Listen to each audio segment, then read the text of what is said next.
not something that we are now saying in the 21st century. It is the call of Allah subhanahu wa ta'ala. The one who revealed this religion has told us in the Quran, don't go extreme in this religion. La taghlu fi dinikum. And the word for extremism in Arabic is ghulu. It is ghulu. Okay, the Arabic word for extremism is ghulu. So Allah says, La taghlu fi dinikum. Do not go extreme in your religion. Do not become fanatical in your faith. And the Prophet sallallahu alaihi wasallam also said the same thing. He said, peace be upon him, ما أهلك الذين من قبلكم إلا غلوهم في دينهم. He said, what destroyed the peoples before you, meaning their faith, their religion, was their ghulu, was their extremism in their religion. And he said, alayhi salatu wassalam, إياكم والغلو في الدين إياكم والغلو في الدين إياكم والغلو في الدين. He said it 3 times, that beware of extremism in your religion, beware of being extreme in your religion, beware of being extreme in your religion. Now the opposite of extremism, ghulu, then is wasatiyya, is to be balanced, to be moderate. And that term also is used in the Quran. Allah says, وَجَعَلْنَاكُمْ أُمَّةً وَسَطًا. And indeed, we have made you a nation of the middle way. We have made you a nation of the middle way. We have made you a balanced nation, a moderate nation, in the middle. And the Prophet ﷺ said, خَيْرُ الْأُمُورِ أَوْسَطُهَا. The best of matters is the middle way. The best path is the middle way, Sallallahu Alaihi Wasallam says. So we have been warned about extremism in our religion and how that is dangerous. And the Prophet ﷺ also said, هَلَكَ الْمُتَنَطِّعُونَ هَلَكَ الْمُتَنَطِّعُونَ هَلَكَ الْمُتَنَطِّعُونَ. Destroyed are the extremists. Destroyed are the extremists. Destroyed are the extremists. He said it that those who are extreme in the religion will destroy themselves. Will destroy themselves. It's like if you overheat a pan or a pot, it will blow up eventually. Right? If you overheat it. And we literally see this happening, literally see it happening in our time, People become so extreme in the deen, they literally blow themselves up. Somebody said, but Shaykh, why do some Muslims blow themselves up? I said, well, that's when you overheat something, that's what happens.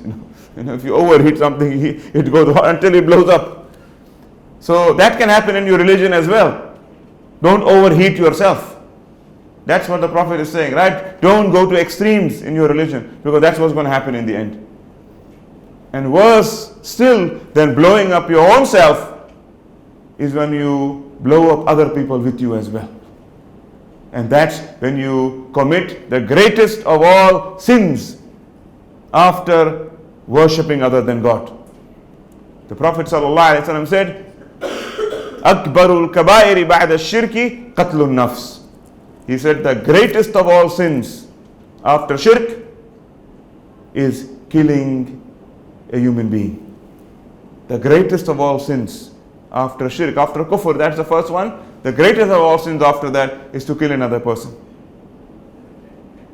وَمَنْ قَتَلَ مُؤْمِنًا مُتَعَمِّدًا فَجَزَاؤُهُ جَهَنَّمْ. Allah says whoever kills any believer intentionally, his place is hellfire forever.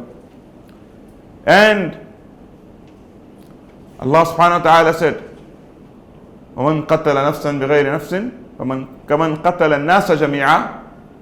Whoever kills one person, it is as if he has killed the whole of mankind. So we have to be careful of extremism in our faith and extremist ideologies. And extremist ideology is a reality. The Prophet ﷺ did not warn us about something that doesn't exist. He warned us about it because he knew in the ummah there will be extremism. Like in every religion you find that. Right?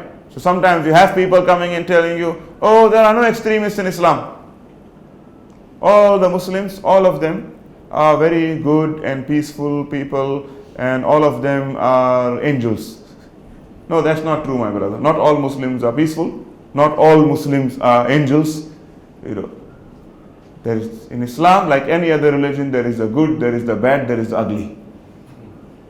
Yes, if you say the majority of Muslims in the world are peaceful and good people, then I'm with you, I agree with you.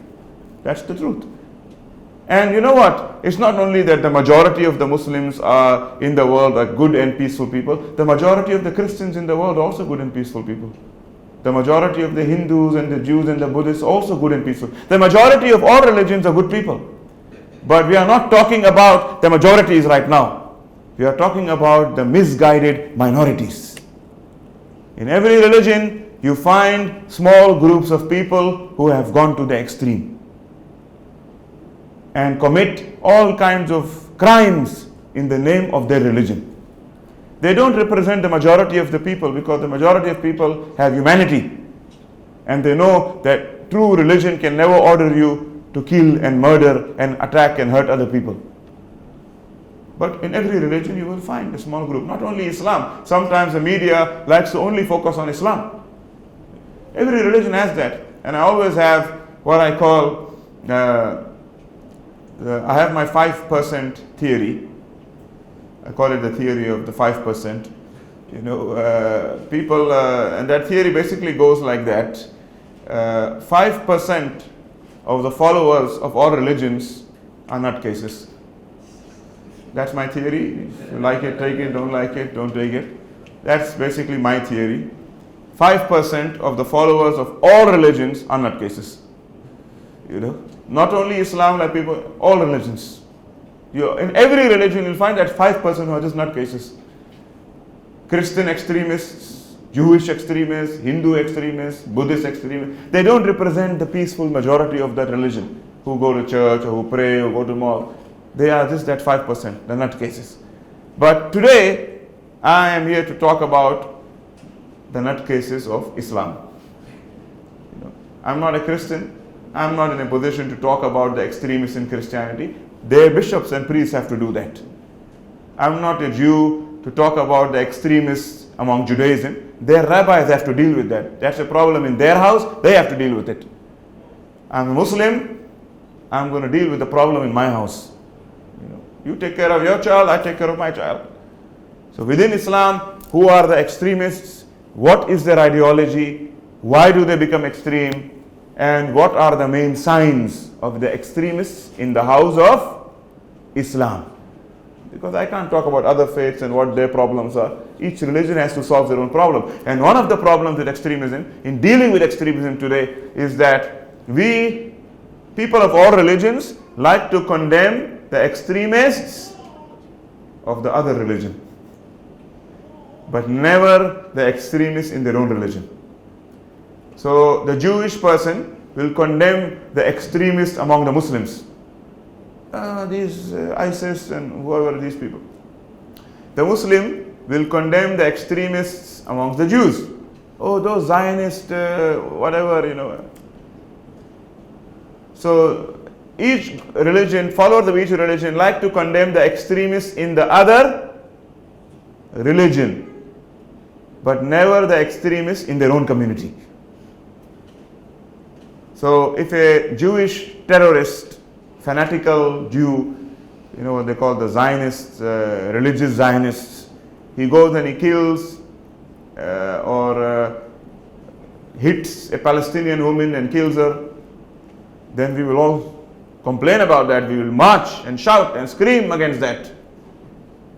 But if a Muslim extremist kills 50 Christian women in a bomb inside a church, then oftentimes we are completely silent.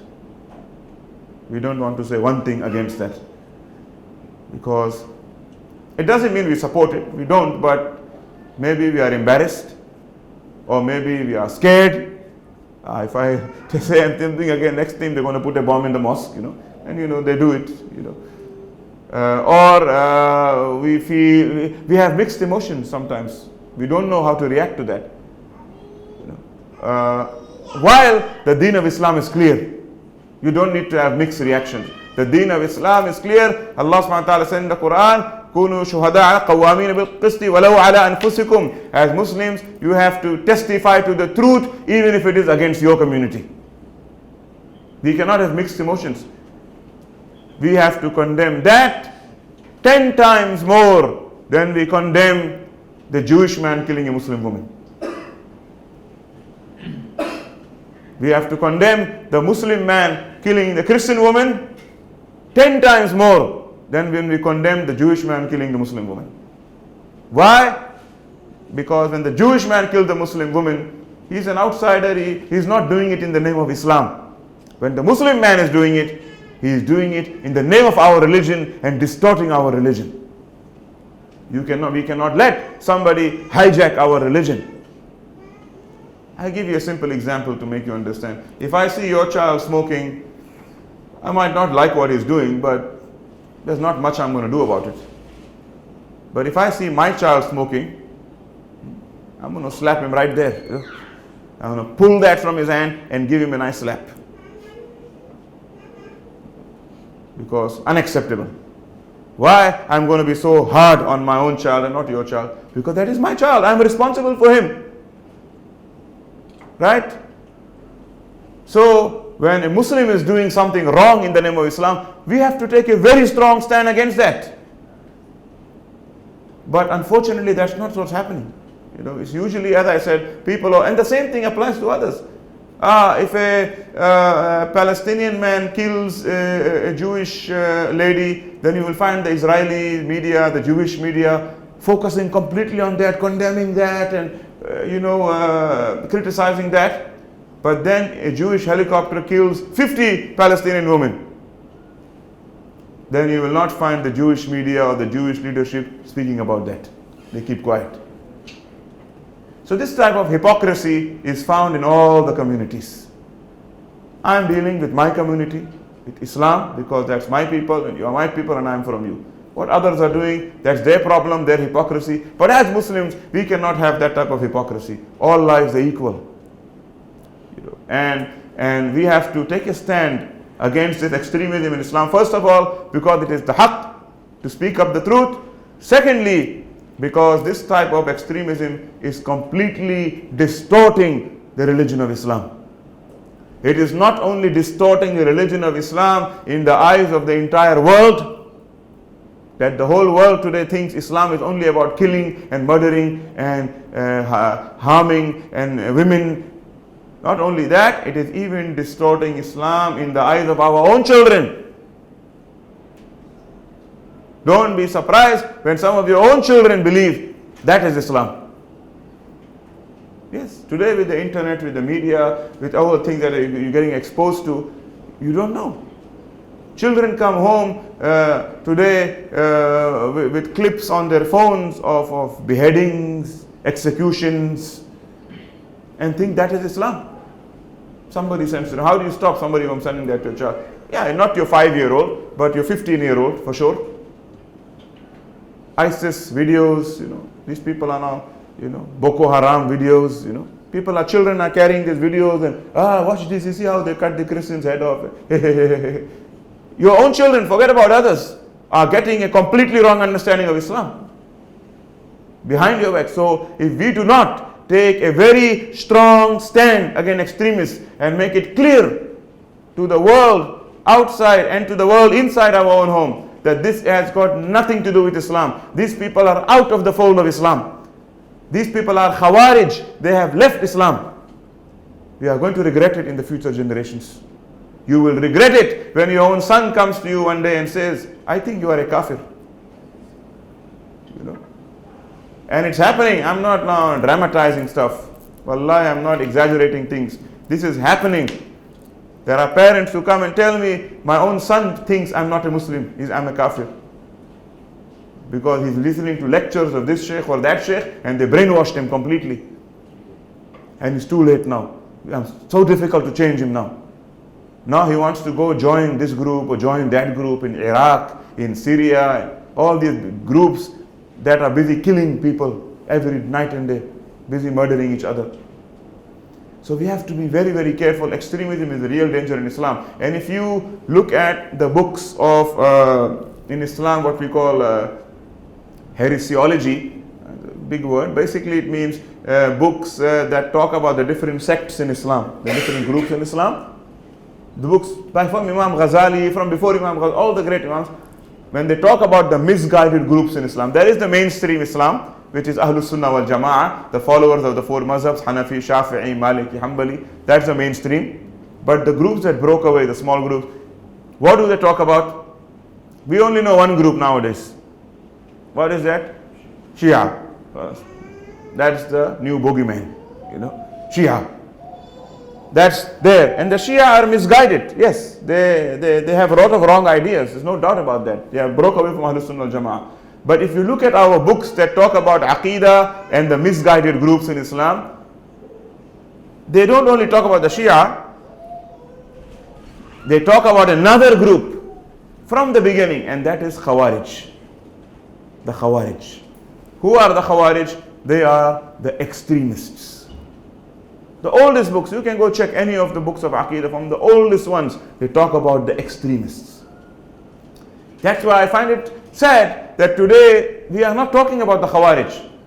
If I ask a lot of Muslims today, do you know about Shia? They will say, yes, we know. Good.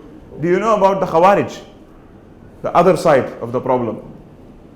No, so we have never heard that term. And that is a major problem. And the two terms are very linked. Because where is the point where the Shia went astray? They exaggerated the status of Sayyidina Ali bin Abi Talib radiallahu anhu, right? They exaggerated his status and they made him greater than the prophets and so on. And so, that's the whole lecture on their ideology. Now, we also love Sayyidina Ali bin Abi Talib, but according to his status, but they exaggerated that. So that is where they went astray, right? The Shia. But the Khawarij come from the same time. The Khawarij went to the other extreme and called him a kafir. Called Sayyidina Ali radiallahu an a kafir. And not only did they call Sayyidina Ali a kafir, they even murdered him inside his mosque. How did Ali radiallahu anh die? Who killed him? CIA? FBI? Mossad? Because Illuminati? What's the other thing that people love to talk about? Freemason? All these theories that have no proof, no evidence. People just WhatsApp clips, Anybody can make it, So, who killed Sayyidina Ali? Because let's talk real facts now. Who killed Sayyidina Ali bin Abi Talib? These groups, they didn't even exist. Ali bin Abi Talib, closest of people to Rasulullah sallallahu alaihi wasallam, one of the greatest Sahabas, he was killed inside his masjid in Ramadan. Ramadan, he was fasting by a man called Abdul Rahman bin Muljim. Muslim man, Arab man. Inside the mosque, Sayyidina Ali radiallahu anh was going for Salatul Fajr. He's fasting now. Azan for Fajr has been made. He's going to make Salatul Fajr on the 20th of Ramadan, 19th of Ramadan actually. He's inside his masjid in the courtyard of the mosque. As he's going towards the Fajr, this man comes to him with a big sword in his hand and he says, Allahu Akbar. What does he say when he kills Ali? He says, Allahu Akbar.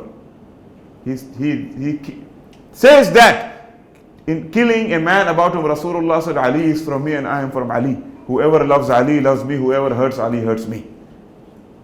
But this man can't see all of that. He has been so brainwashed.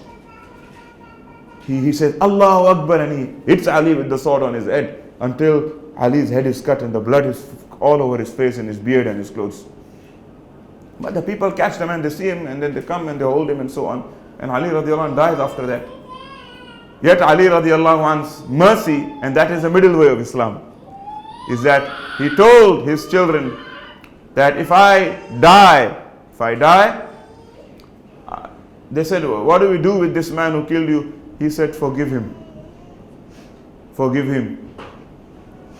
This is the middle way. Even that man represents, Abdul Rahman represents that extremism. He kills an Imam of the Muslimin, Sahabi of the Prophet ﷺ. He kills him in the masjid in Ramadan. But Ali radiallahu anh represents the way of Wasatiyah, the middle way. He says, forgive him. So this happened. Why did this happen? So what are the roots of this? The Khawarij sect. That's why we have to understand the Khawarij sect. Because it is not only at that time, it exists till today. The first thing, the signs of the Khawarij. What are the signs of the Khawarij? And that is the most important thing. To understand how the Khawarij function. In every age and time, they can have different names. In every time, even in those days, they didn't call themselves Khawarij. The mainstream, they used to call those people Khawarij, means those who have left out of the fold of Islam. Those who have left the camp of the leader of the Muslimin. At that time, Sayyidina Ali bin Abi Talib. They used to call themselves other names. For example, the Khawarij in Ali's time, they used to call themselves what? They used to call themselves Ahlul Tawheed. Yeah. They didn't call them, hello, we are the terrorists, we are the Khawarij. No. They used to call themselves Ahlul Tawheed, the people of Tawheed. They used to call themselves Ahlul Haqq, the people of the truth. And they have these all shining, glittering names, which if you read their name, wow, Ahlul Haqq, the people of the truth. Meanwhile, all they are talking about is batil, falsehood. That's why they used to have all these claims that are very amazing. They used to shout in Ali's time, "Inil hukmu illa lillah." Only Allah has the right to rule. Only Allah has the right to rule. They used to claim that. When somebody came to Ali, they said, "Oh Ali, this is what the Khawarij say. Only Allah has the right to rule." You know what Ali radiallahu anh said? He said something beautiful. He said, "Kalimatu haqqin urida biha batil." He said it's a word of truth being used to support falsehood. Remember this so that we are not fooled by slogans.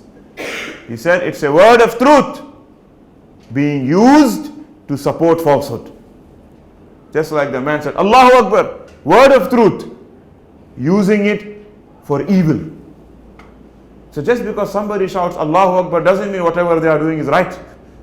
There will come a time, and the Prophet ﷺ predicted in the Akhir Zaman, people will have all kinds of Islamic slogans. لَيْسُ عَلَى شَيْءٍ, but they will have nothing to prove it. In fact, they will be all guiding towards hellfire, but using Islamic slogans. Allahu Akbar, La ilaha illallah, Takbir, all these. We have to be very careful. They don't run after slogans. If I bring you poison here in this and put this water sticker on, you're not going to drink it. Not just because it's a sticker on it. We have to be careful. We cannot be foolish just because somebody has these slogans, we just believe in them. We have to be careful. We have to identify the ideology. Is it Ahlus Sunnah wal Jama'ah? Is it from the Khawarij? Is it from the Shia? We have to be very, very careful. So what was the ideology of the Khawarij? Let's talk about the Khawarij, because as I said, they have different names. In our times, today you have groups like ISIS or Boko Haram or Taliban or these Al-Qaedas and all these type of groups. In every age and time, they were these type of groups. The first and foremost principle of the Khawarij was Takfirul Muslim, was to declare fellow Muslims as apostates out of the fold of Islam, which we call takfir. Takfir, calling somebody a kafir, declaring somebody a kafir. That is the first and foremost sign of the Khawarij. So if you sit in the lecture of anybody and they are trying to convince you that another group of Muslims are kafir, out of the fold of Islam completely, then you know that is the Khawarij mentality. We, the Ahlus Sunnah wal Jama'ah, we do not even declare the Khawarij to be kuffar. Because Sayyidina Ali radiallahu anh was asked about the Khawarij when he sent his soldiers to fight them. They said to Ali, what is the status of these people, these Khawarij? Who are they? What is their status? Are they kuffar? Do we treat them as kafirs? Ali radiallahu anh said, no, they are not kuffar. He said, then what are they? They said, Ali, are they kuffar? Ali said, kuffar don't say la ilaha illallah. These people say la ilaha illallah. Kuffar don't say la ilaha illallah. He said, then what are they, ya Ali? He said, these are our brothers who have turned against us by the misguidance of the shaitan. You see, that is the middle way. Even those who want to kill you, We don't declare them as out of Islam, kafir and so on. We just say that these are our brothers who have turned against us because the shaitan, the devil, has misguided them. These are people who are Muslims, but have been misguided by the devil.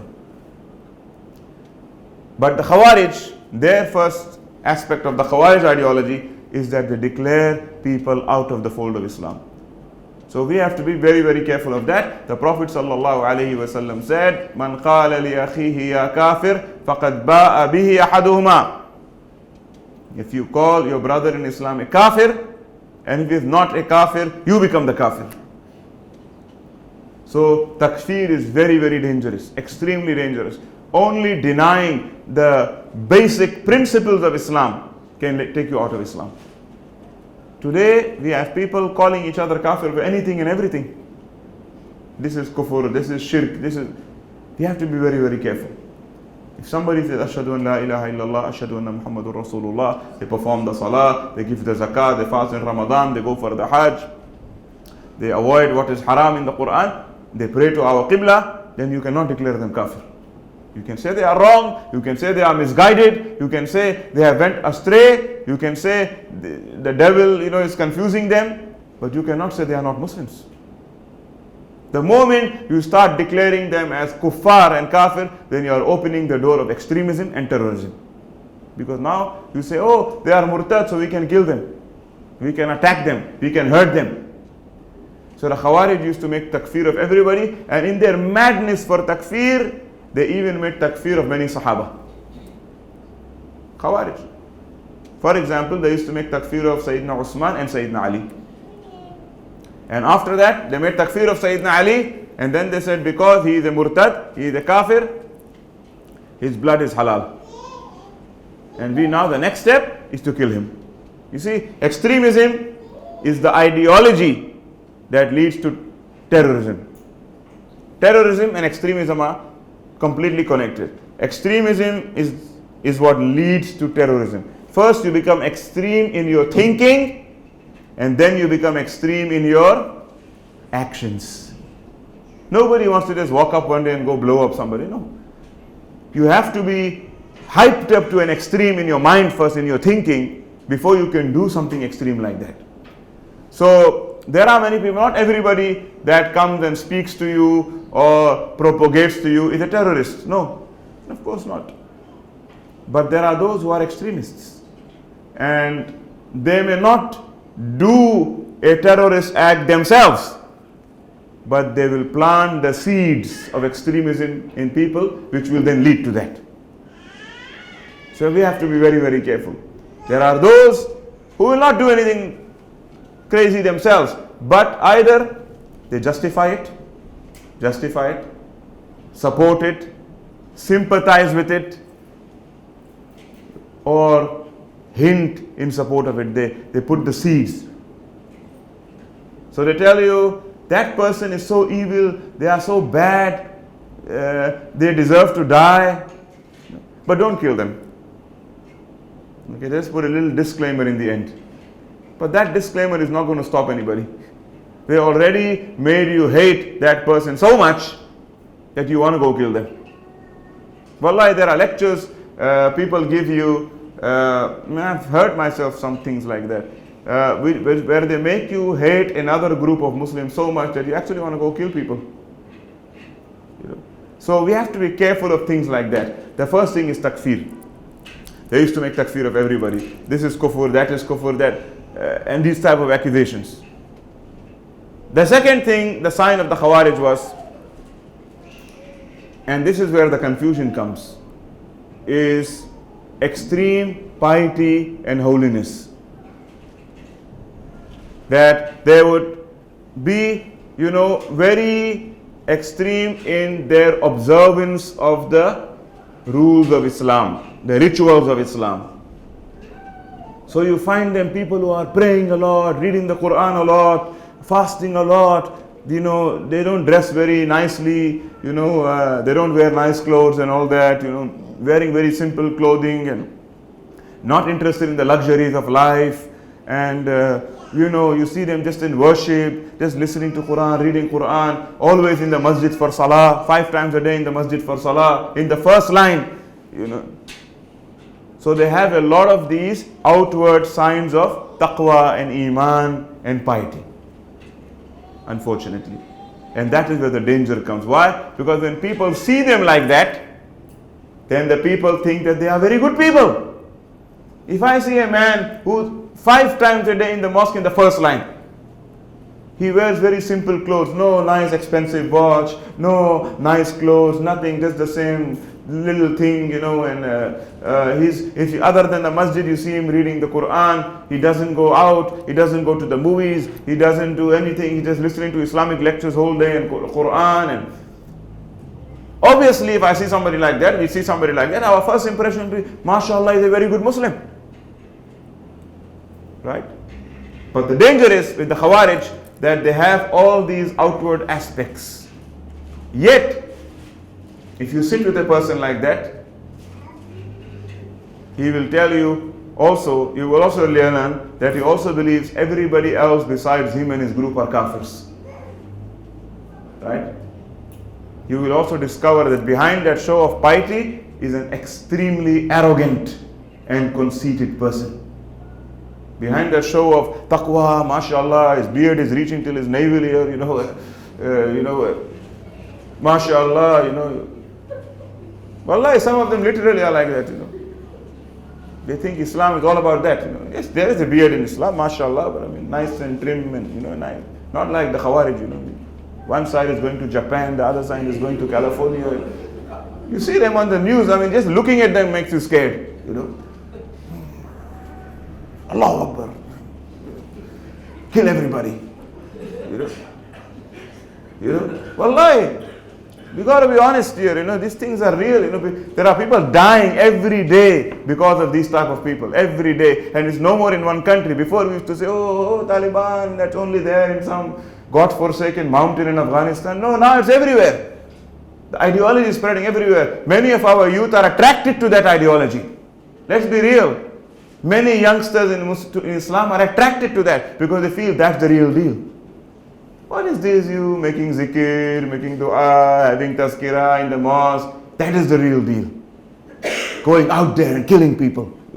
That's the real Islam. Jihad. Allahu Akbar. Don't you read the Quran talks about jihad? Hadith talk about jihad. We have to go for jihad.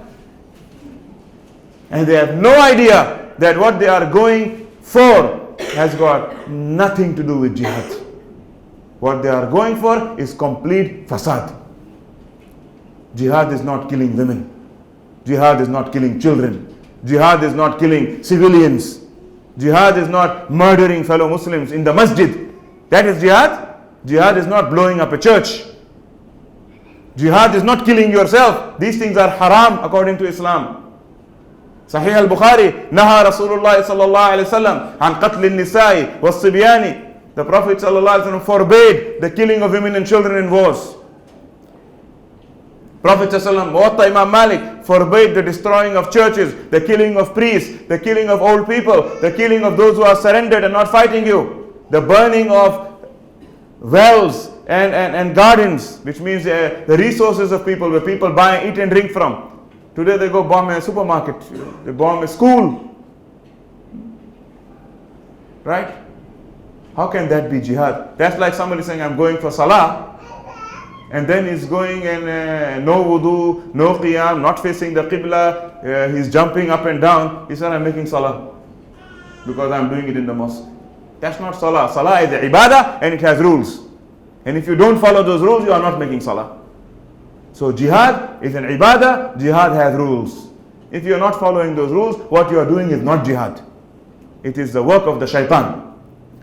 And this is what's going on. And the Prophet ﷺ predicted, he said, in the last days, people will claim to fight in the name of Islam. People will claim to fight in the name of Islam, and they will have nothing to do with Islam. Rasulullah ﷺ predicted that. فَكُنِ الْمَقْتُولَ وَلَا تَكُنِ الْقَاتِلِ. He said, rather be the one killed by them than the one who is busy killing with them. The Prophet ﷺ said, rather be the killed one than the killer. When those groups come, you rather be the one who is killed by them than be somebody who is with them killing people. He said, سَتَكُونُ فِتْنَةٌ الْقَاعِدُ فِيهَا خَيْرٌ مِّنَ الْمَاشِي. A fitna will come where those who are in their homes are better than the ones who are outside. And there will be many groups claiming to fight for Islam. وَلَيْسُوا عَلَى شَيْءٍ. And they will have nothing to do with Islam. One of the Sahaba asked Rasulullah sallallahu alaihi wasallam, Ya Rasulullah, then what do we do if we live in a time like that? He said, أعتزل كل تلك الجماعات الفرق وعليك بخويصة نفسك. He said, leave all those groups alone and try to fix your own self. Stay away from all those groups busy fighting for this, fighting for that, and work on your own nafs, work on your own self, how to be a better Muslim yourself, and leave all those groups. This is Rasulullah sallallahu alaihi wasallam's guidance. So the second quality of the Khawarij is that outwardly they appear to be very good Muslims, very strong Muslims, and that is how they fool the people. The Prophet ﷺ said, there will come a group of people, youngsters. He pointed that it's going to be young people, not old people. He said youngsters, sufaha. He said ignorant youngsters. He said, you will consider تحقرون صلاتكم على بصلاتهم وصيامهم بصيام. You will consider, you will look down on your salah when you look at their salah. You will look down on your fasting if you look at their fasting. You will look down on your ibadah if you look at their ibadah. Yet they will be the worst of people in this ummah. In other words, if you look at how they make salah, you're going to say, wow, my salah is not so pious like their one. If you see them making salah, you see them crying. Allah, you see them crying like that. Wallahi. Go to these groups, spend it. That's why a lot of youngsters get impressed by them. They say, Wallahi, you must see, when they make salah, they cry. Allahu Akbar, These are the things they fool the people with.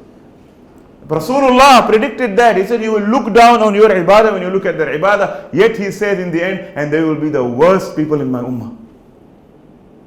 Because the amount of harm they will be doing to other Muslims and to everybody else. We have to be careful.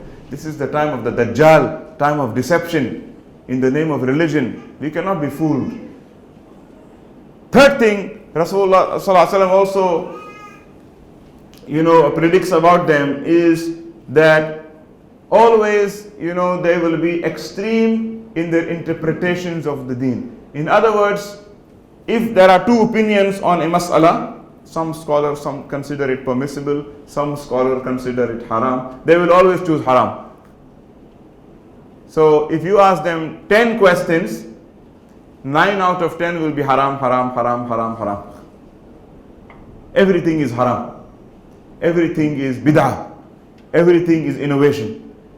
So they will always make the deen very, very difficult.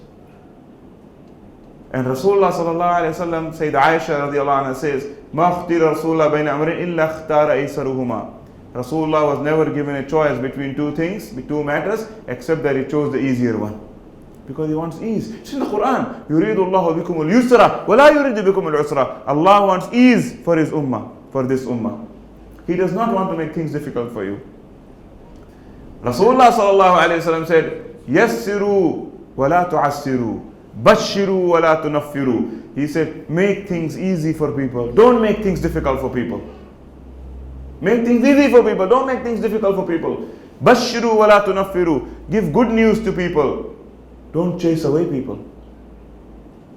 Today we have people making the deen so difficult. This is haram. Now in some countries they tell you school is haram. Sending your children to school is haram. Sending your children to university is haram. I personally have fatwas like that from different groups, not making up stuff. I know of groups that say sending your children to school is haram. I have groups sending your children to university is haram. To vote in the elections is haram. To do this is haram. To do that is haram. Haram. Until they convince you that you are surrounded by haram. Everything around you is haram. Photography is haram. Videography is haram. This is haram. That is haram. Everything is haram. Until they make life so difficult for a person that eventually you literally you burn out. from all the difficulties put in your way. One person in one mosque, they said even microphones are haram. Says bid'ah. Rasulullah's time there were no microphones in the mosque. Why they have a microphone in the masjid? These type of things. So we have to be very, very careful of this type of distorted understanding, of narrow-minded understanding of Islam. Also, one of the highlights of the Khawarij and the Khawarij mentality is particularly the issue of women in Islam. You will find that their attitude towards women in Islam is extremely harsh. Women are not allowed to work. It's haram for them to work. Women must not come to the mosque. Women cannot speak, in front of a man. Really, there was a program, I remember, people, they announced in some program like a woman, if she has a question, she can write it on a paper, but she cannot speak. I said, why not? He said, no, it is haram for a woman to speak in front of a man. I said, subhanAllah, the Quran talks about Sayyidah Maryam speaking to the men, the wives of Musa alayhi salam speaking to the men, the lady Zulaykha speaking to a man, the lady, the queen of Sheba, Saba speaking to Sulaiman alayhi salam. Why didn't Sulaiman tell her, please get a man to speak for you? Right? And the Quran speaks about قَدْ سَمِعَ اللَّهُ قَوْلَ الَّتِي تُجَادِلُكَ فِي زَوْجِهَا. Allah has heard the words of the woman that came to you complaining about her husband, Ya Rasulullah. Why didn't Allah say that? Rasulullah said to that woman, you are not allowed to speak. And the hadith is full of that. So you find them having an extreme approach to women. I've seen women in places, to the point, yes, we know you wear a hijab or you wear a niqab. There is a difference of opinion between the ulama that the majority of ulama say that the covering of a Muslim woman is everything except the face and the hands and the feet, just the foot. Okay. Some ulama say you cover your face also. No problem. But there are those nowadays, I see them saying that the woman must cover even her eyes, even her hands, even her legs. So basically when you look at her, you don't see a human being anymore. Wallahi, I've seen them in the heat of Arabia. A woman is covered head to toe in black. You cannot see an inch of what we call a human being. The hands are wearing gloves, legs are wearing long socks, the face, even the eyes. Now they said first, even the eyes they say is haram. They used to have first in Saudi Arabia, what our mothers used to, their eyes are open like that. Then they gave a new fatwa. They said, no, you see, maybe some men will get distracted by your eyes. Tell those men to close their eyes. Why only the women? No, some men, wallah, this is reality. This is all reality. These fatwas are there. There are people who will fight for these fatwas. People who will argue for these fatwas. They said not even the eyes. So now they made a new one, even your eyes cannot see. So this type of approach to women, and they fight and they go to countries where the women have their hijab for centuries. They have hijab. Then they try to enforce this type of thing on them. For the men also, you cannot wear any clothes except the Saudi Arabian thawb or something like that. And it can only be of a certain size, not longer than that. Very narrow-minded understanding of Islam. When it comes to women, like if in Saudi Arabia today, women still cannot drive. They consider it haram for a woman to drive. Yeah, but the wives of the Prophet ﷺ, they used to ride camels. They used to ride horses. Why? Women cannot drive. So there is an extreme approach you will find in the Khawarij groups about women. Even the way we are sitting right now, according to this Khawarij group, that will be considered absolutely haram. Absolutely haram. They will condemn us for this. They say, how can the women be sitting next to the men? And how can they be in front of the Shaykh? The women must be behind the men and behind the curtain. This is just one mas'ala. but I'm not focusing only on one mas'ala. I'm not saying anybody, if you sit behind it, no, that's many masajid, that is the arrangement, that's not a problem. But I'm talking about those who believe these things to be the only understanding of Islam and condemn everybody else. Condemn everybody else. These are the ideas that they have. And one of the things also amongst the Khawarij is, as I mentioned, accusing fellow Muslims of shirk, of worshipping other than Allah. Worshipping other than Allah. This is related to takfir, because when you accuse a Muslim of shirk, you are calling them kafir. It's the same thing, right? If you say you worship other than Allah, then I'm calling you a kafir. But I want to talk about this separately. Why? Because it's a separate kind of issue, although it's linked. Accusing other Muslims of shirk. The Nabi sallallahu alaihi wasallam said, there will come a time when a Muslim will accuse another Muslim of shirk. And he will be closer to shirk. The one who is accusing the other Muslims of shirk, he will be closer to shirk. Why? Because when you judge another Muslim like that, you are playing the role of God. You are playing the role of God. You are making yourself God. That is shirk. Making yourself God. Now, where does the issue of shirk comes usually? If I look at the whole thing, the phenomena of the Khawarij mentality and accusing people of shirk, you find that it usually comes in two issues: tabarruk and tawassul. These are the two issues where you often find people accusing the rest of the ummah of being mushrik. And once you say Muslims are mushrik, it's the same as saying they are kafir, which is the same as saying they are murtad, which basically then is saying that it's okay to kill them. What is tawassul and tabarruk? Tabarruk basically means seeking the blessings from a place or a person or a period Allah subhanahu wa ta'ala has put it in.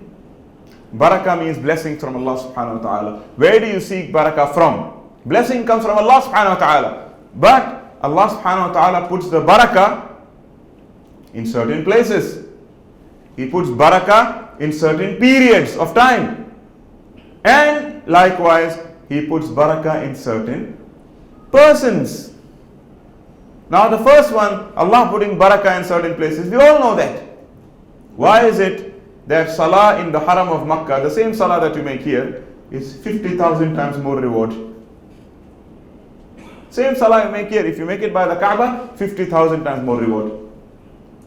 That is called barakah that Allah put in that place. That is why we go and pray there. Why do we pray behind Maqam Ibrahim? We go to Makkah, you find Maqam Ibrahim, Allah says, وَاتَّخِذُوا مِن مَقَامِ إِبْرَاهِيمَ مُصَلَّى. Pray in that spot. Barakah there. So barakah in Masjid al-Nabawi, Madinah al-Munawwara. Why do we go pray in the Rawdah? It's a garden from Jannah. The Prophet ﷺ said there is barakah there. So there are places on this earth which have blessings, more barakah. Why Rasulullah ﷺ said when you pray in the masjid, the reward is 27 times more than in your home. There's a barakah in the mosque, which is not in your house. So just like there is barakah in places, there is also barakah in periods of time. Why your ibadah, your worship on the Laylatul Qadr is equal to worshipping for 1,000 months. If you make the same ibadah on another night, it's not the same. But if you do it on Laylatul Qadr, 1,000 months of worship. Why? In Ramadan, if you perform the same fard, Maghrib or Isha or Fajr or Dhuhr or Asr, you get rewarded 70 times more. Right? It's hadith. Because Allah put barakah in that period of time. That period of time. Now in the same way that Allah put barakah in periods of time or places, Allah also puts barakah in certain persons, certain objects. So tabarruk is to seek barakah from where Allah puts barakah. Now the first two ones, periods and places, people don't usually have a problem with that. But the moment you seek barakah from a person, that's when you see the accusations of shirk flying around. Why are you kissing the hand of that man? Why are you seeking the dua of that man? Shirk. First of all, how is asking somebody for dua shirk? The Sahaba used to ask Rasulullah for dua all the time. He didn't tell them it's shirk. Go make dua for yourself. Many Sahaba, when they have a problem, their baby is sick, their wife is this, their husband is giving a problem, their whatever is, any problem they have, they come to Rasulullah sallallahu alaihi wasallam, the Sahaba, thousands of hadiths like that, thousands of hadiths. Ya Rasulullah, please make dua for us. Why doesn't Rasulullah sallallahu alaihi wasallam tell them, Allah is going to answer your prayer, go pray for yourself. Why are you coming to me? No. He knows they are praying for themselves. Everybody prays for themselves. But why? He does not stop them. Because that is called tawassul. That although I am praying for myself, but because you are more pious than me, your dua is more powerful than my dua. So you also pray for me. That is called tawassul. I pray for myself. Yes, nobody says you cannot pray for yourself, only somebody else must pray for you. Nobody says that. No Muslim on earth says you cannot pray for yourself, only the Shaykh must pray for you. Nobody says that. We all pray for ourselves. But do you only make dua for yourself and that's it? And you don't ask anybody else to make dua for you? No, what is the sunnah?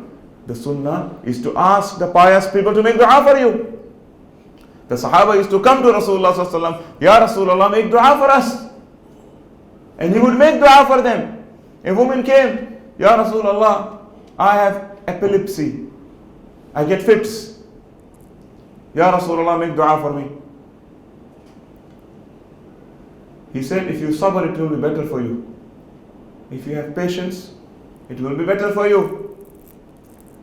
So she said, Ya Rasulullah, I can have sabr, but when I get the fit, when I get that fit, my clothes come off me and my aura is exposed. I don't know when I get the fit and my scarf, my hijab goes away or my clothes open up, and I don't like that. You know, the men are there.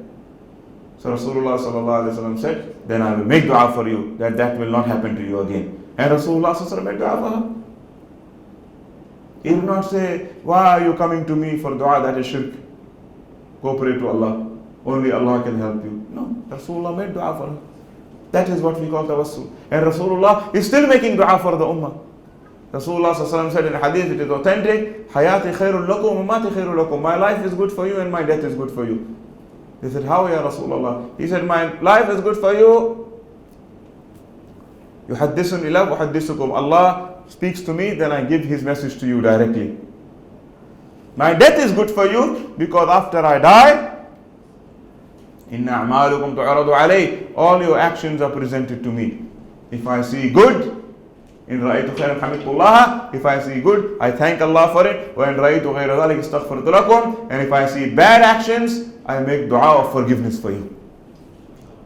So right now, Rasulullah sallallahu alaihi wasallam is aware of all the things that are happening in his ummah, and he's praying for our forgiveness. Even today, he's making tawassul for us. And not only through him. Somebody might say, but that's only for the Prophet. No. Rasulullah sallallahu alaihi wasallam even asked the Sahaba to make dua for him, even though he doesn't need their dua. Sayyidina Umar ibn al-Khattab radiyallahu anhu came one day. He said, Ya Rasulullah, I want to ask your permission to go for Umrah. See the adab, you ask permission. So, Ya Rasulullah, I want your permission to go for Umrah. So Rasulullah sallallahu alaihi wasallam said, Bismillah, I give you the permission. And then he held Umar radiyallahu anhu's shoulder and he said, وَلَا تَنْسَ أَخَاكَ مِنَ الدُّعَاءِ. And he said, O Umar, and don't forget to make dua for your brother. And he pointed to himself. And he told Sayyidina Umar radiyallahu anhu, and don't forget to make dua for your brother. You're going to Makkah, to the Kaaba, don't forget to make dua for your brother. SubhanAllah, I mean, Rasulullah is greater than the Kaaba, ya akhi. The Kaaba is Qibla because of him. The Qibla used to be Jerusalem. Rasulullah said, Ya Allah, make it Makkah, then Allah made it the Kaaba. The Kaaba owes it to Rasulullah sallallahu alaihi wasallam. Rasulullah cleaned that Kaaba from all the idols, outside of it and inside of it. But he told Umar radiallahu anhu, make dua for your brother. Umar radiallahu anhu used to say, Wallahi, that statement of the Prophet sallallahu alaihi wasallam to me was more valuable to me than the entire world and everything in it. فَوَاللَّهِ إن قوله صلى الله عليه وسلم لأحب إلي من الدنيا وما فيها. He said, Wallahi, those words of the Prophet to me were more beloved to me than the entire world and everything in it. The fact that Rasulullah called me his brother. Rasulullah called me. So why Rasulullah is asking Umar to make dua? Is to teach us tawassul, that we have to ask the pious people for dua. Not only that, in another incident, Rasulullah said to the Sahaba, the greatest of the Tabi'een is a man called Uwais al-Qarni. Hadith in Sahih Muslim. It's an authentic hadith. فَإِنْ رَأَيْتُمُوهُ فَلْتَطْلُبُوا مِنْهُ الدُّعَاء وَلْيَسْتَغْفِرْ لَكُمْ. He told the Sahaba, the greatest of my followers after you is a man called Uwais al-Qarni. So if you meet him, ask him for dua and ask him to pray for forgiveness for you. Hadith is sahih, authentic hadith. Rasulullah is asking the Sahaba when they meet that wali. Uwais is from the awliya, he's not from the Sahaba, he's from the awliya. He's called the first wali in the ummah. Because the Sahaba are awliya, but they are higher than awliya because they are the companions of the Prophet. After him, Uwais is called the first wali. Rasulullah told the Sahaba, if you meet that wali Uwais al-Qarni, ask him for dua and ask him to pray for forgiveness for you. So who is the one that taught us tawassul of the awliya and the salihin and the pious people? Is Rasulullah himself. So we have to be humble. If you think, I don't need anybody's dua, I only pray for myself, then that is the height of arrogance. Allah does not like arrogant people. Allah said in the Quran, إِنَّهُ لَا يُحِبُّ الْمُتَكَبِّرِينَ. I do not like arrogant people. Allah likes the humble ones. Yes, pray, make dua for yourself. But when you meet the awliya and the pious people, ask them to pray for you also. That is the sunnah. That's in the Quran. Allah speaks about how the people of Musa alayhi salam, they told Musa alayhi, فَادْعُ لَنَا رَبَّكَ. Pray to your Lord for us. So Musa alayhi salam prayed to Allah. Musa didn't say to them, no, why are you asking me to make dua for you? No, he prayed for them. Tabarruk, seek barakah from a holy person. The Sahaba radiallahu anhum, they used to seek barakah of the Rasul sallallahu alayhi wa sallam. I give you one example.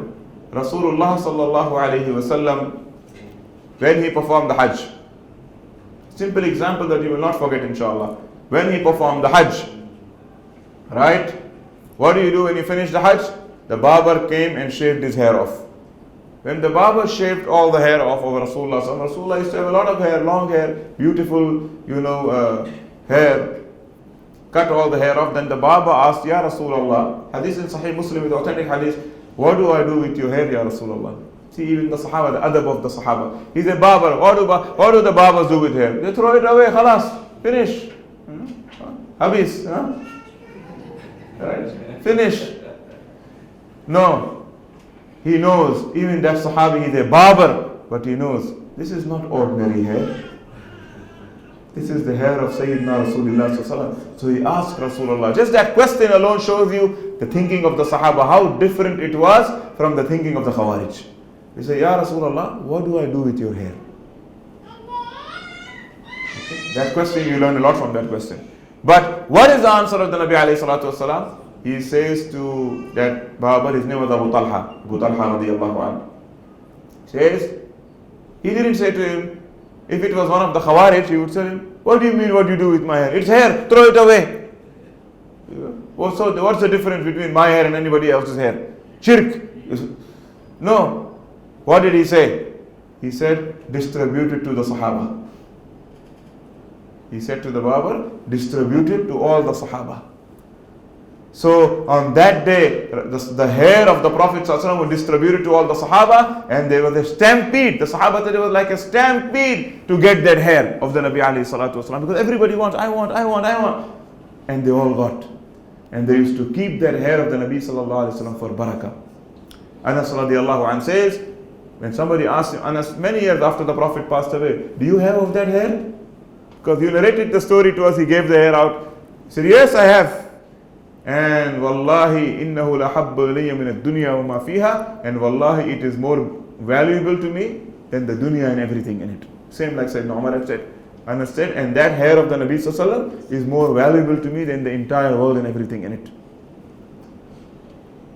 And then Sayyidina Anas showed him the hair, and he said, we put this when somebody is sick in Medina, we take a glass of water, then we put that hair in that water and we stir it like that, like you stir a spoon. And then we take the hair out and we give it to the sick people in Medina, and they are healed by that water. Sahaba radiallahu anhum, Sahabi. That's a Sahabi. And they used to do that. Some of the Sahaba radiallahu anhum, they wrote in their will, like Ka'b radiallahu anhu, they wrote in their will, when I die, I have some hair of the Nabi sallallahu alaihi wasallam, please bury it with me. Put it in my house and put it in my mouth and bury it with me. I hope Allah subhanahu wa ta'ala will be safe from Allah's punishment because of that. Hair of Rasulullah sallallahu alayhi wa sallam. Not only the hair, a piece of his body, even his clothes. Hadith also sahih. Sayyidah Aisha radiallahu anha used to have the jubbah of the Nabi sallallahu alayhi wa sallam, like the soap. And she used to, when there was anybody sick in Medina, like extremely sick in Medina, al-Mu'minin Aisha, and after that one went to Salama radiallahu anha. They used to wash that jubbah of the Prophet ﷺ in water. Then they would give the water of that washing to the sick people in Medina. And when they would drink from it, they would be healed. These are the wives of the Prophet ﷺ making tabarruk of the jubbah of the Nabi sallallahu alayhi wa sallam. Jubbah of the Nabi alayhi salatu wasalam. Even Khalid bin al-Walid radiallahu anhu. You know Khalid bin al-Walid? You know? Yes. Khalid bin al-Walid, the Khawarij like to talk about him a lot because he was a warrior. So they, Khalid bin al-Walid, he used to fight and so on. But if they know this story about Khalid bin al-Walid, maybe they will call him a kafir also. Khalid bin al-Walid, he is the sword of Allah. He was the greatest warrior in Islam. In the battle of Yarmouk, which was the greatest battle between the Muslims and the Romans. In the middle of the battle, he became frantically searching for his helmet, a cap that he used to wear in battle. He told them, please find that cap for me. Told the soldiers, and he was insisting, find that cap. And they look. Eventually they found it, and it's an old cap, it's broken, it's not important, it's not valuable. They looked at him and they said, you made us search so hard for this? For this? In the middle of the battle, Muslims are dying, fighting is going on, and you're looking for your cap. He said, it's not as simple as that. He said, I was there when Rasulullah sallallahu alaihi wasallam's hair was distributed in the Hajj, and I also took some of that hair. He said, well, after I took it, I got it sewn into my cap. He said, every single battle in my life, I went wearing that cap, Allah gave me victory. Today, when I lost that cap, I became worried that maybe it will fall in the hand of the enemy. But alhamdulillah, I'm happy that I have it now. Right? This is Khalid bin al-Walid radiallahu anhu. That's why I said, if the Khawarij, if they know the story of Khalid bin al-Walid, maybe they will not talk about him anymore. Because he's also from the Ahlul Bid'ah wa Shirk,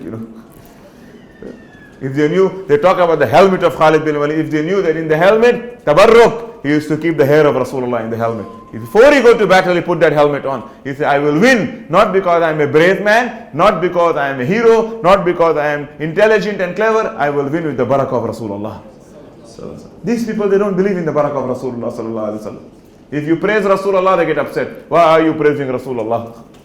If you make zikrullah, they get upset. Why are you making zikrullah? So brothers and sisters in Islam, we have to be very careful. I conclude with the following, that even Imam al-Bukhari himself, right? Everybody likes to quote Sahih al-Bukhari, Sahih al-Bukhari, Sahih al-Bukhari. Imam al-Bukhari himself, he went to the grandchildren of the Sahaba collecting the hadith, right? But it's not only hadith that he collected. One of the things Imam Bukhari collected from the grandchildren of the Sahaba, and he was honored to find, was the hair of the Prophet alayhi salatu wasalam. Imam al-Bukhari, read his history. From one of the great grandchildren of Sahaba, when he narrated a lot of hadith from them, they said, subhanallah, you took this hadith, but there is something we have, we want to give it to you also. Because we feel you are the right person to have that. We don't feel anymore we deserve to have this. You should have it. You deserve it more than us. He said, what is it? He said, they took out a small box. They said, this is the hair of Rasulullah sallallahu alaihi wasallam. Our great grandfather who was from the Sahaba, he had received it on the day of the Hajj. We still have it. We want to give it to you. Imam al-Bukhari, what did he do with that? He got it sewn into his thawb, his top. Where? By the place of his heart. Where by his heart is, there used to be a little like a pocket sewn in there was the hair of the Nabi alayhi salatu wasalam. Tabarruk and tawassul.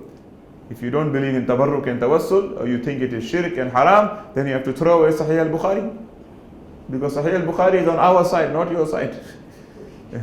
Sahih al-Bukhari, Bukhari used to do that. And I asked one of these Khawarij people, I asked him one day, what is the hukum of a person who has he claims he has hair of Rasulullah and he puts it on in his clothes, he ties it and he puts it by his heart because he believes there is barakah in that, to have it. He said, shirk. If somebody does that, he's a kafir, he's a mushrik. I said, really? He said, yes.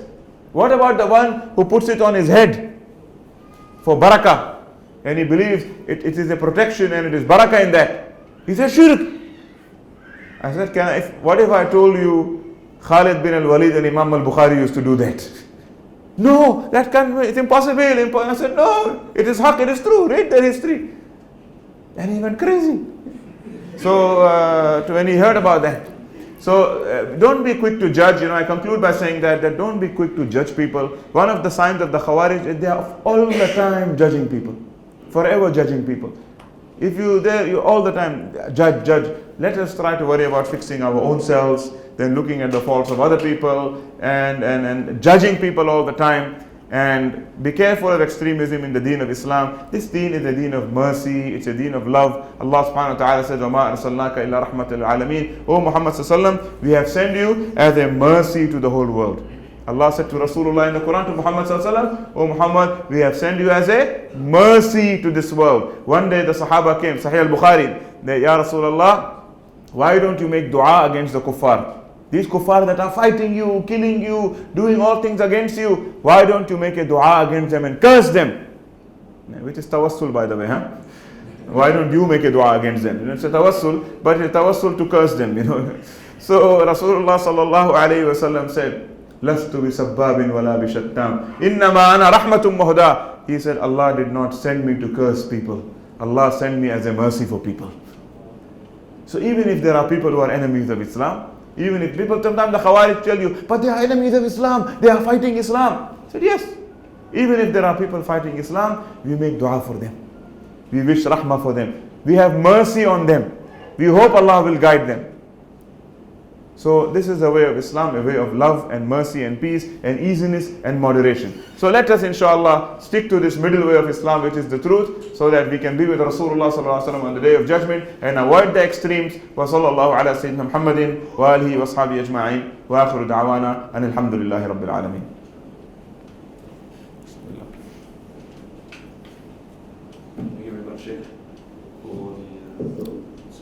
Thank you very much, Shaykh, for the talk.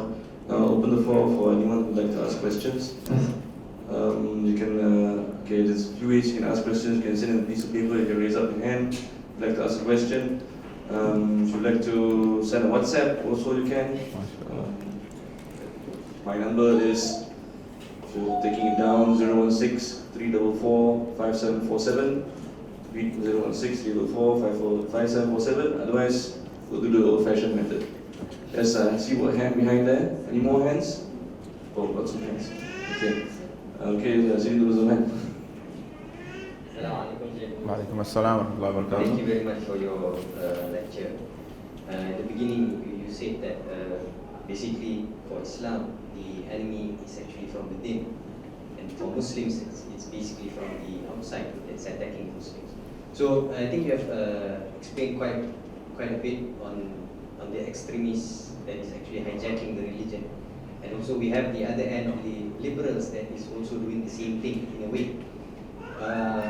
Looking at that, basically the extremists from one end to the other end have their own scholars that is doing the job of da'wah or da'yah, that is pushing people towards this route. So where do you think that we as a people who claim to be the Ahlus Sunnah wal Jama'ah has failed? Actually, because since we claim we are the people of the middle path, but we are losing our people towards these two extremes, where do you think that we have failed actually? Yes, it's a good question, and I mentioned earlier about the two, when the ulama speak about the sects in Islam, the breakaway groups, I mentioned two, right? The Shia and I said the Khawarij. Actually, there is a third group as well that ulama speak about, but I mean it's a whole different topic which we call Mu'tazila, which is basically referring to the ultra liberals, who then, as a reaction to the Khawarij and the rigidity and narrow-mindedness, they go to the other extreme of being extremely liberal. So the Khawarij will tell you, oh, the woman, she's supposed to be covered from head to toe. You cannot even say a nail from a woman is haram. You know, the liberal will come and say, no, a woman does not even have to wear hijab. It doesn't matter, you can wear anything you want. As long as you love Allah in your heart, it's all good. You know? So that is the Mu'tazila, that is the other extreme. Yes, love Allah in your heart, that is beautiful. And we do not judge anybody by what they dress. I can't judge your love for God by how much you cover yourself. That is between you and Allah. But there are rules in Islam. You know, we cannot deny the rule. Even if you don't follow the rules, no problem. There's many rules I don't follow. Many rules, we all break rules. But do not try to change the rule.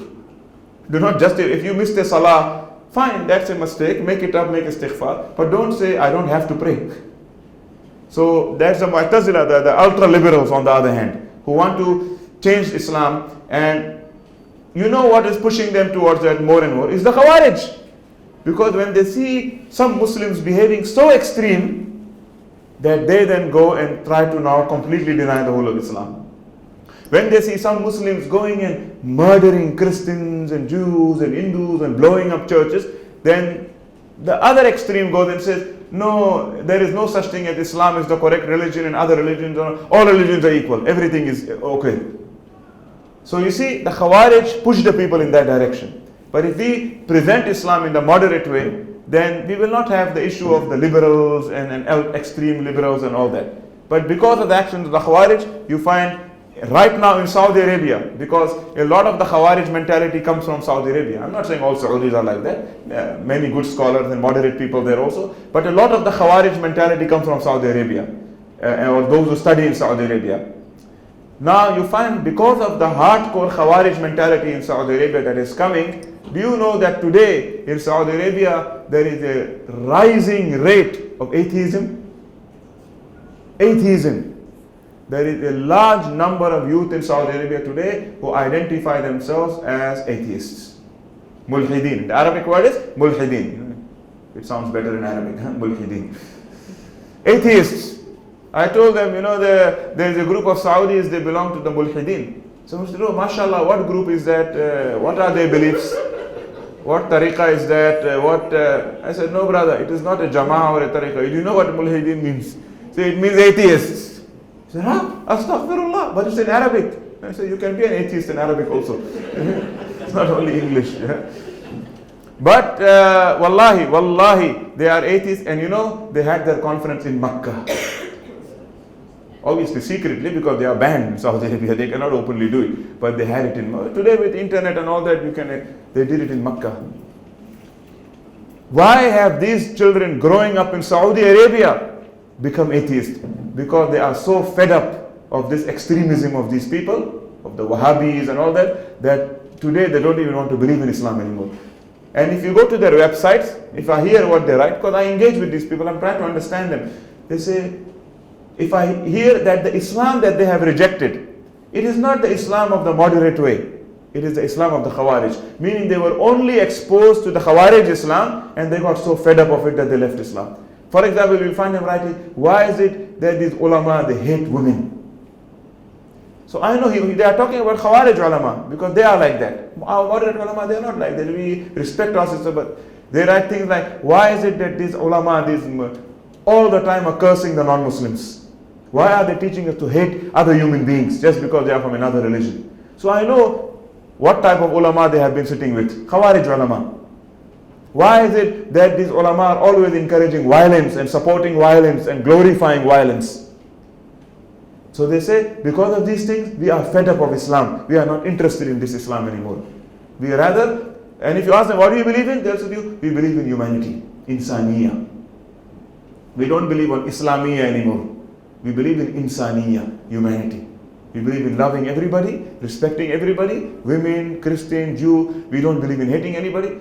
Now, I'm looking at him and saying, if you had to be with us, people of tasawwuf, people of Ahlul Sunnah wal Jama'ah, you would have learned the same thing.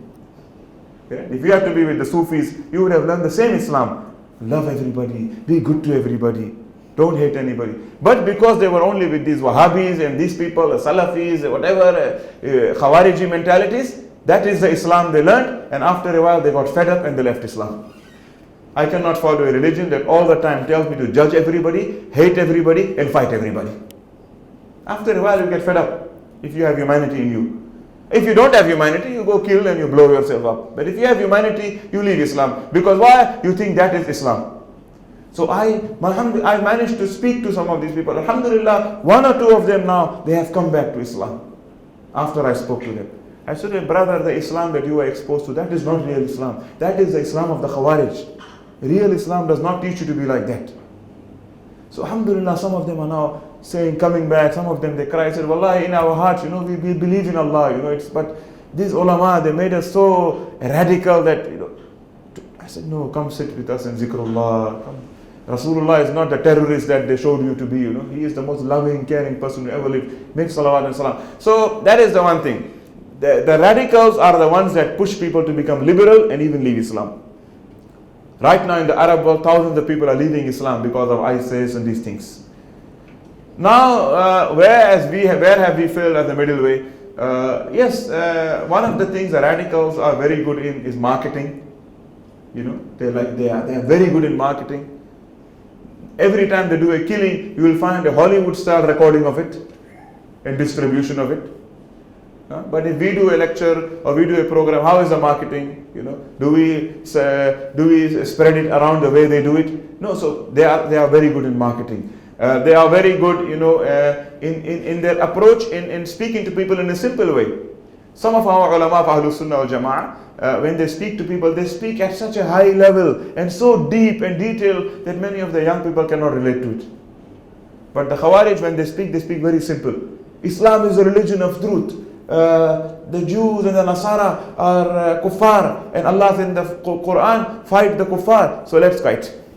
Simple, Of course, they will not tell you, Allah is not talking about those, Allah is talking about قَاتِلُوا الَّذِينَ يُقَاتِلُونَكُمْ فِي الدِّينِ. Allah said, fight those who are fighting you, not those who are not fighting. But they will not go into those details, they keep it very simple, easy to fool people.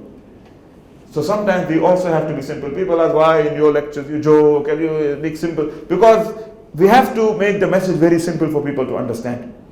So that is one of the things we are lacking also. Also, one of the problems we have with our traditional Ahlul Sunnah wal Jama'ah circles is that it has become a club for the old people. All the old uncles and the old people, they come sit there, with their sarongs and their, traditional clothes. And if you are a young man wearing a jeans, you are not welcome. If you don't kiss my hand, you are not welcome. If you don't wear a cap, you are not welcome.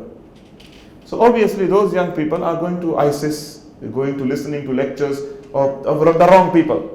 So we also have to change our approach. We have to be more inclusive. We have to welcome more people in our dars. It doesn't matter, they will learn the adab later on.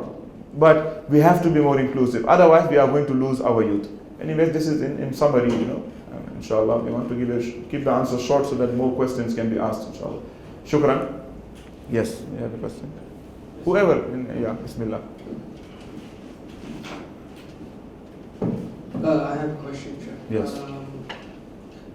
Can you give us some kind of guideline in terms of tabarruk and shirk? Because that is maybe the major concern that made those group of people put a stop to all of this.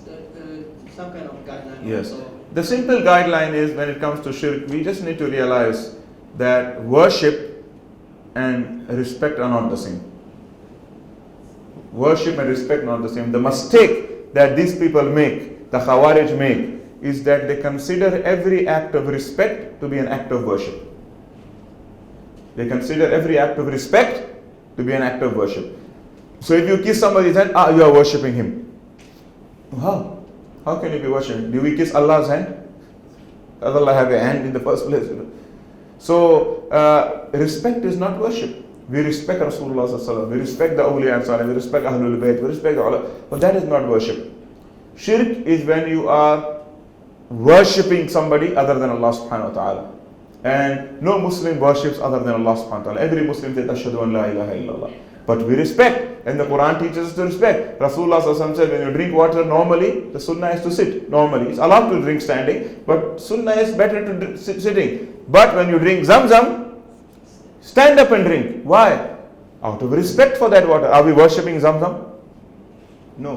When we make sujood in Salah, we make sujood in front of the Kaaba. It is a building. Are we worshipping the Kaaba? No. It's respect.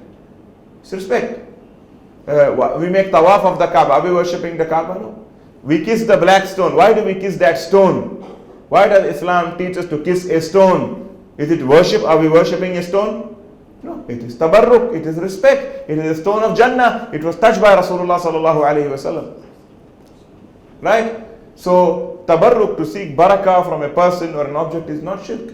Shirk is only in two situations. When you give a unique quality of Allah to other than Allah.